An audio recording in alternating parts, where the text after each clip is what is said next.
welcome to the Red Half of Sheffield preview podcast, where we are going to inevitably preview another Blades defeat, this time at the hands of AFC Bournemouth, as we travel to the South Coast.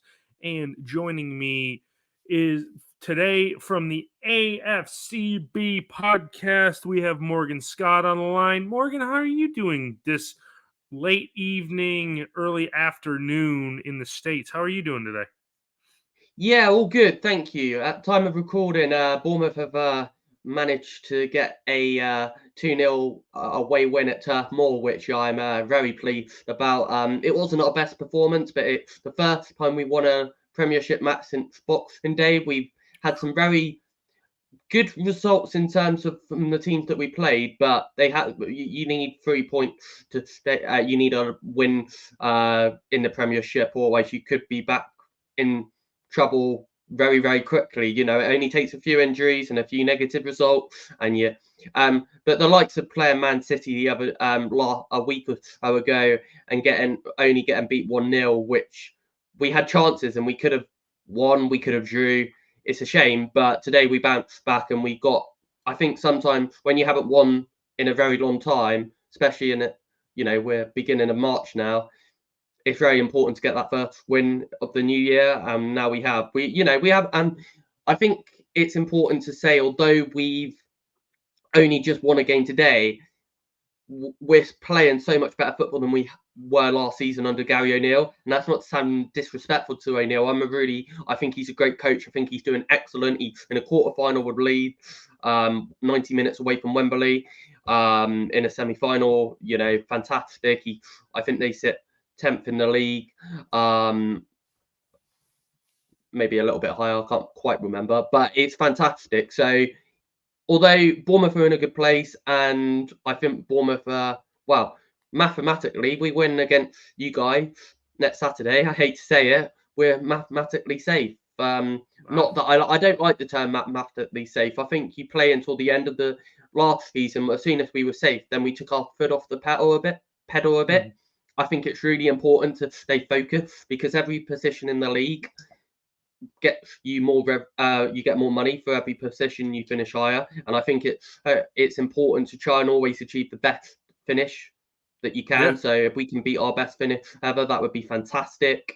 But yeah, I'm really excited. I don't think you guys will come down without. I think you guys will give us a good game though. I don't think that you guys will come into it with, hopefully, not too. I know you haven't been in great form, and I do feel for you, as I said to you off air.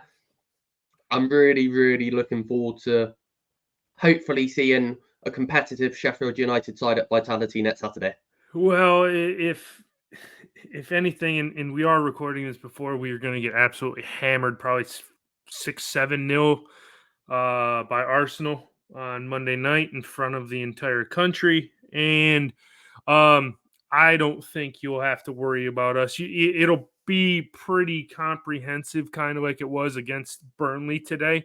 And I did watch Bournemouth beat Burnley, and Burnley are just as bad as us. You go back to earlier in the season. Yeah, they beat us 5-0, but that was on the when everything with Heckingbottom was on the way out, and the players giving up and so on and so forth. But yeah, Burnley are just as bad as us, and you'll probably find it pretty easy to beat us, probably 3-4-0. I wouldn't be surprised if we didn't, if we kept it lower than that. The Wolves lost last weekend 1-0. Probably our best game we've played in a while. But yeah, you guys should have no problem with us. Going on to Bournemouth this season, sum up how it's been. Almost a little bit of a roller coaster. It was down, and everybody started at the beginning of the season saying, Bournemouth are one of the ones for relegation, looking, they might make the drop back down to the Championship with us. And I mean, would you say this far it's been a successful season? Although you did go on a barren run and not win, as you alluded to, since Boxing Day. But what do you make of it? Yeah, it's been an interesting season to say the least. It started a little bit. We didn't win to begin with in 9 games. I think that's very under a new. We were promised rock and roll, sexy football under Andoni Iraola, our new manager. I think it's taken time. The players have come out and said that as well, and we saw it start to gel together. Eventually, it did take some time. I think because he demands a bit like Eddie Howe, one of our Messiah that we used to have at our football club, that's now doing great things at Newcastle United.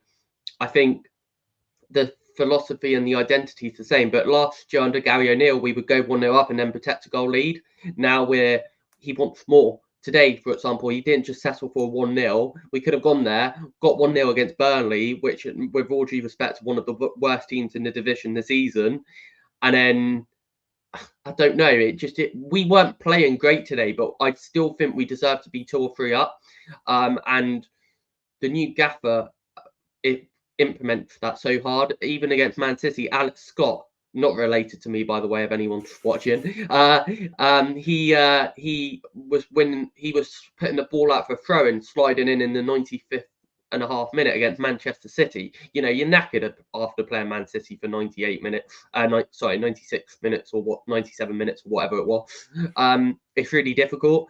You're probably mentally, physically, and he was still putting that in. And I was really so impressed with that. Although we got beat 1-0, you got to think of our season and then it went on a great run in December, winning at United away 3-0, lots of other good results, Fulham at home on Boxing Day.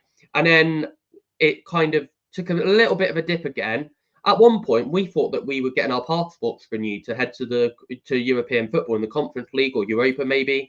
I personally, that will happen at Bournemouth one day. I would love it too, considering where we've been from -17 through League One up to the Premiership. But right now, I don't think we still got the squad, and with SSP, you've got to be so careful. A lot of teams are struggling with that, as I'm sure you're aware. So, yes, it was getting to the point where that could be realistic at one point. I don't think it would have happened, but I'm glad it kind of hasn't, because Bournemouth aren't ready for that. The main goal is for Bournemouth is to stay in the Premiership, I'm sure you're aware. But now we got a new training ground happening. That's going to be built hopefully next season. New stadium coming in the next few years. So it's really exciting for AFC Bournemouth. So I hope that kind of answers that. So it's been, just to recap, bad start at the beginning, but that's going to take time under a new manager. Then you got a very good run in form, then a little dip. And now I think with the Burnley win, push on, hopefully, with all due respect, beat you guys, which I think we will, and then head on and beat Luton, which is our game in hand, if anyone didn't know, because the game got postponed because of Tom Lockyer, obviously sad news. I wish him well, and hope he did very well on Sky the other day, and I hope everyone connected to Luton. And it was an emotional day. I've never seen anything like it at Vitality. So that's Bournemouth season. I hope that answers it. And yeah. So, I mean, I guess I'll get right into it. Tell me what's going to happen Saturday at the Vitality. How's this game going to go in your eyes? 6-7-0 drubbing at the hands of Bournemouth. No. I mean, sounds like the injury bug struck United again. So we'll probably and we're gonna have a short work week, because with us playing Monday Night Football and then turning right around and playing you guys on Saturday, I believe it's a 3 p.m. kickoff.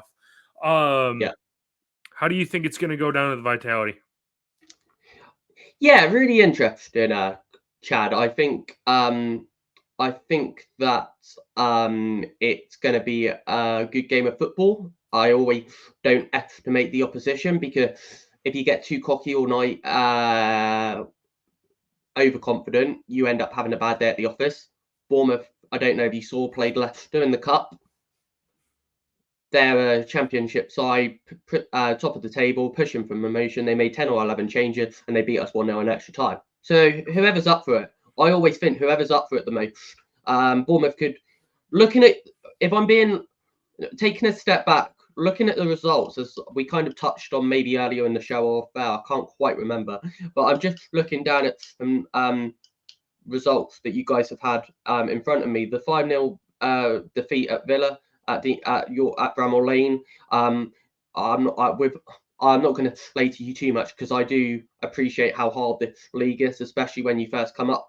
You might have a good squad in the Championship, but the Premier League's another kettle of fish. Forget VAR, forget the blue card, forget any of that nonsense. You've got to compete, and you've got to be at it, and you get caught sometimes, and you get punished.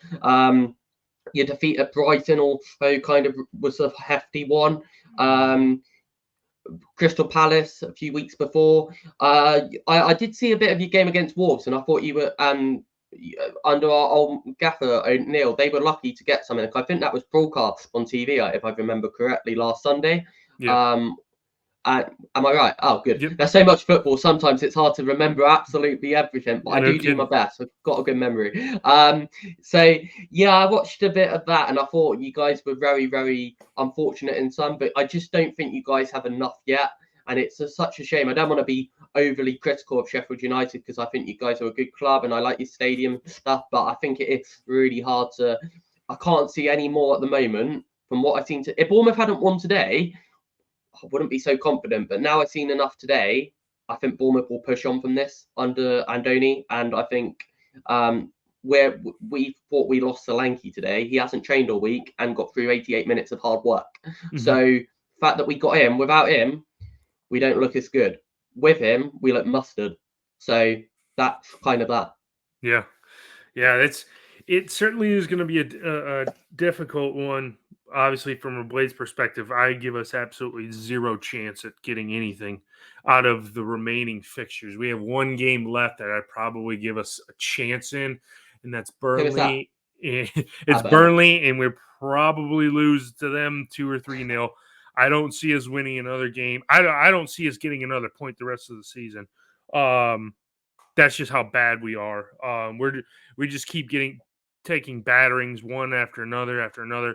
I'm a little harsh on them, but we'll probably pick up some more points. We'll get draws.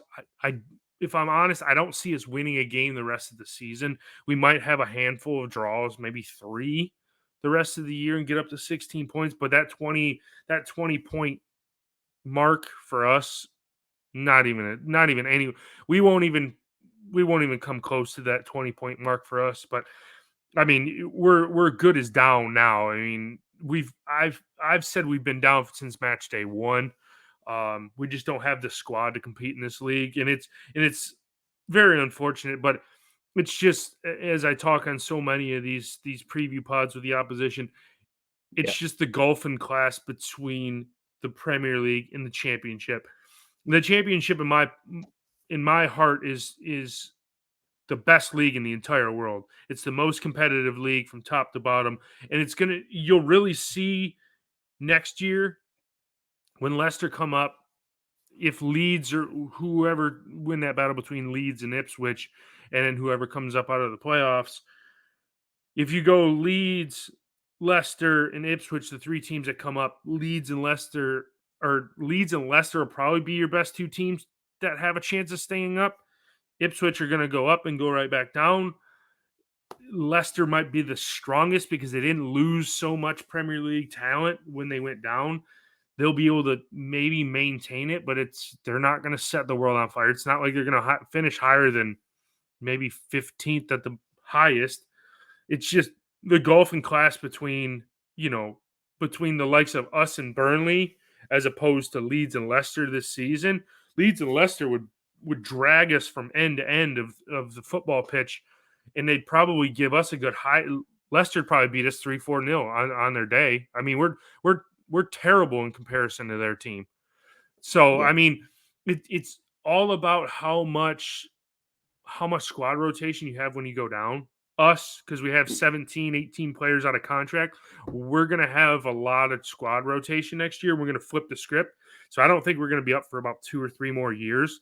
Personally, I never want to come back to the Premier League. I know it's about the payday, and I know it's about, sustaining the club and wanting to be in the top division, but it just doesn't do it for me because what's a sense of I would rather be competing from the top 6 in the championship as opposed to being in a relegation. We've been in the relegation. We've been 20th every single week this year. That's no fun. I have no fun watching No. the games.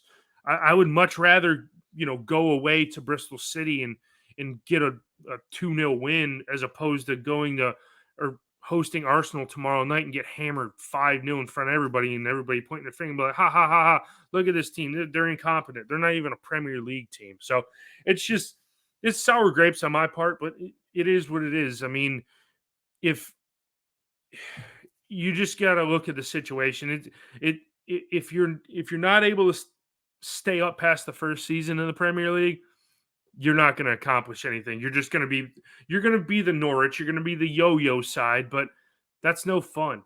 I would much rather stay in a division where it's more competitive than, oh yeah, we're bossing this league. We're going to finish second. Oh, but next year we're going to have 38 games where we're going to get killed. That's no fun. So I don't know. That's just my perspective on it. Before we get out of here, Morgan, what is your score prediction for Saturday at the Vitality? Yeah, I think you made some interesting points there. It for teams like yourself and other Burnley, Leicester, Leeds, maybe. I know you say they might stay up. It is a hard, even for Bournemouth. We were in the relegation fight, and now we luckily for our sake we seem to be able to stay up for quite a while at a time. Mm-hmm. But it is difficult. You kind of need a league in between, which is a bit obviously isn't. It's the Championship so hard to get out of, and then you go to the Premier League, and then you go back down potentially, and then you go back up again, and it. In a way, for fans, if you keep doing that, you look at Sunderland, they haven't been in the league in a year. You look at, I don't know, off the top of my head, but you look at a lot of sides, QPR probably won't come back, Middlesbrough. I'm just thinking of, I'm only 25, so I'm just thinking of teams that I've seen in the Premiership before, and I can't see them coming back up. So that, in terms of that, that's that. But to answer your question, Chad, I reckon that Bournemouth will snatch it. Because Bournemouth only won 2-0 today, I'm gonna give you guys a break. It's not gonna be 7, it's not gonna be 6, it ain't gonna be 5. I think it might be 3-0 AFC Bournemouth, and that's a respectful 3-0. I think you guys also are lacking a little bit of this. I didn't want to say too much, but I will mention it. I thought the players fighting the other day, the VAR chat, was that in the Wolves game? Yep. If I got that right. Mm-hmm. You can't have that in a side. No. There's something quite not right there. No. I don't want to be horrible, but you can't be having that. So I think Bournemouth will edge it 3-0. I was tempted to go 2-0, but because of that, I think you guys are in a really rough place. I really don't want to. I see you guys go down, but it's going to be 3-0 Bournemouth on Saturday, I think. Yeah, I'm right there with you. I think it's 3 or 4. It's just how many Bournemouth want to put past us. I think we'll be in it. It's just by about 30 minutes. That's when they tend to give up, and then the landslide is on. So yeah, a pair of 3-0 defeats. One last question before we get out of here. Of course. What is on come match day your favorite go-to beverage on match day? Is it a pint? Is it a soda? Is it a water? What is it? What is your go-to? I don't drink very often at all, so it's a Diet Coke. There you go. Which is almost something American. Which is almost as much as the pint these days. So £3.50 for a bottle of Diet Coke for any Sheffield United coming down. Well, okay, all right. Well, Morgan, drop the podcast, drop where they can find you on Twitter or X or whatever it's called, and before we get out here. Chad, firstly, thanks for having me on. Been a real pleasure. Thanks for reaching out to the Back of the Net pod. Really appreciate that. Keep up all the good work. Any Bournemouth fans watching, make sure you give Chad a follow on the and yeah, it's at AFCB Podcast on YouTube. Sam and Tom and Tiggs do some really good content. You've got a match. Any Sheffield United fan, the day after the game, we'll have a match at full time. We'll have fan reaction. If anyone wants to go into the game out of interest, head over to the old 1910 bar, which is not far from main reception. There's normally a quite a crowd. And any Sheffield United fan that wants to give some reaction after, more than welcome to come on and just have a chat, and really nice to get some opposition. Then the next day we'll have a match day vlog out. So Sam will edit that, and that will be out the next day.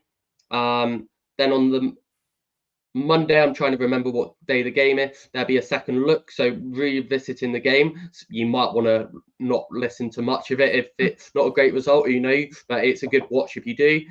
And yeah, in terms of that, and we also have TikTok as well. So Ben runs the TikTok. He's recently got over 10K. He's almost 10.5 now and getting towards 11. So if anyone could give him a follow and boost that, that'd be great for him. He's a little lad doing very well on that. But in terms of that, that's basically. And there's a Premier League show every week as well, when the content isn't as busy. So talks about all Premier League team predictions, where they might finish and all. So there's lots and lots of content. They do a fantastic job.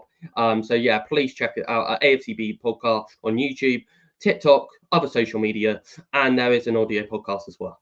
Good deal.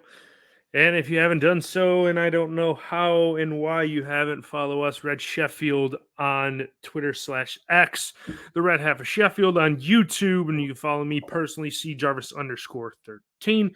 So until Saturday, 3 p.m. kickoff at the Vitality, when United probably suffer another loss, I will leave you with Up the Blades.